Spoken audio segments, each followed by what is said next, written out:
இந்த cave of lost blessing. Chennai பக்கத்தில் ஒரு கிராமத்தில் ரொம்பவே தனித்துவமான ஒரு குகை ஒன்று இருந்துச்சு. அந்த குகை கடைசி வரம் தரும் குகைன்னு அந்த மக்களால் அறிவிக்கப்படுது. என்ன காரணம்னு கேட்கும்போது, அந்த குகைக்குள்ளே போன யாருமே இதுவரை உயிரோடு வந்ததே இல்லை, அவங்க என்ன ஆனாங்கன்னு தெரியாது அவ்வளோ சீக்கிரம் அப்படின்னு சொல்லியிருக்காங்க. இது தெரிஞ்சுக்கிட்ட ஜேர்னலிஸ்டான பிரவீன் இந்த மர்மத்தை நம்ம தீர்க்கணும் அப்படின்னு முடிவெடுக்கிறாரு. அவர் உள்ள போக முடிவெடுத்த நேரம் ஃப்ரெண்ட்ஸான அரவிந்த், கார்த்திக், சுமதி 3 பேரும் நாங்களும் வரோம் அப்படின்னு பிரவீன்ட்டு சொல்கிறாங்க. இது கேட்ட பிரவீன் மர்மத்தை தெளிவுபடுத்தலாம் வாங்க அப்படின்னு சொல்லி ரொம்பவே உற்சாகமாக கிளம்புறாரு. அடுத்த நாள் காலையில் எல்லாரும் இந்த கோயிலுக்கு போகிறாங்க. கோயிலுக்கு வெளியில் பெரிய முற்புதரும் கற்களான பாறைகளும் ரொம்பவே பயமுறுத்தல இருந்திருக்கு. இதை பார்த்த அரவிந்த் சிரிச்சுக்கிட்டே, அப்பா ரொம்ப பயங்கரமாக இருக்குது, இங்கே ஒரு முள் வெளியே போட்டு வச்சிடலாம் அப்படின்னு நகைச்சுவை பண்ணியிருக்காப்புல. இந்த கேட்டு சிரிச்சுட்டே அரவிந்த் வாங்க உள்ளே போகலான்னு உள்ளே நடந்து போகிறாங்க. உள்ளே போகும்போது சூரிய ஒளி மறைஞ்சு குகையோட இருள் அவங்கள சூழ ஆரம்பிக்குது. இதை பார்த்த சுமதி ரொம்பவே பயந்து, இங்கே ஏதோ ஒன்று இருக்குது, நம்ம உள்ளே போவேணாம், இப்படியே திரும்பிடலாம் அப்படின்னு சொல்லு. இதை கேட்ட கார்த்தி, இந்த பயத்தினால தான் நம்ம வளரவே மாட்டோம், அமைதியாக வரையா அப்படின்னு சொல்லி கூப்பிட்டு போகிறாங்க.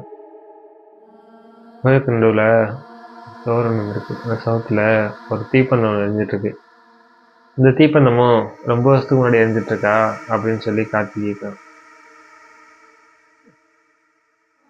இதை கவனிச்சுட்டு அவங்க நடக்கும்போது அந்த சோத்துக்கு பின்னாடி இருந்து ஏதோ மர்மமான சத்தம்லாம் கேட்டுட்டு இருந்துச்சு. இது எல்லாருமே உணர்ந்துருக்காங்க. உணர்ந்துட்டு பயத்திலே உள்ள நடக்கிறாங்க. உள்ள நடக்க அடுத்த நிமிஷம் தீப்பந்தம் அதுவாக அணைஞ்சிருக்கு. பயத்தில் எல்லாரும் வழி எந்த பக்கம் இருக்கும் அப்படின்னு செல்ல வரலான்னு பார்க்குறாங்க. அப்போ அந்த புகை, உங்களுக்கு என்ன வர வேண்டும், வாழ்வா சாவா அப்படின்னு ரொம்பவே பயங்கரமாக கேட்டிருக்குது.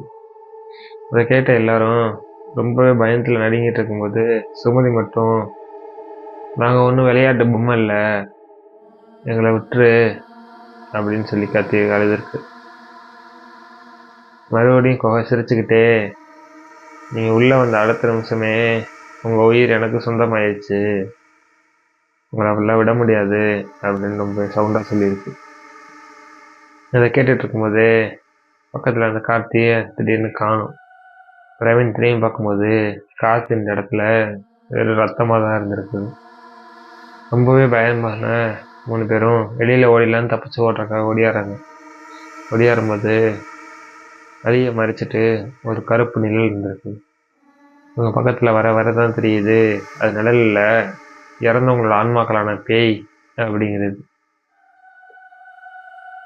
அந்த ஆன்மா கையை நீட்டி, இந்த மண்ணை நீங்கள் தாண்டினீங்கன்னா உங்கள் உயிர் மட்டும் இல்லை, உங்கள் குடும்பத்தோட உயிரும் எனக்கு சொந்தம் அப்படின்னு ரொம்ப சவுண்டாக சொல்லியிருக்கு. இது எதுவுமே காதில் வாங்காத பிரவீன் கண்ணை மூடிக்கிட்டு 2 பேர்த்தையும் வெளியில் இழுத்துட்டு வந்தாங்க. கண்ணை திறக்கும்போது குகைக்கு வெளியில் இருந்திருக்காங்க. அந்த குகைக்குள்ளே போன 3 பேர் மட்டும் இல்லாமல் அவங்க குடும்பமும் ஒரு வாரத்தில் சூசைட் பண்ணிக்கிறாங்க. பிரவீனும் அவங்க இறந்த 3 நாள்லேயே காரணம் இல்லாமல் சூசைட் பண்ணிக்கிட்டார். The cave of lost blessing. இன்னும் எத்தனை பேரை அவங்க காத்திருக்குன்னு தெரியல அந்த குகை.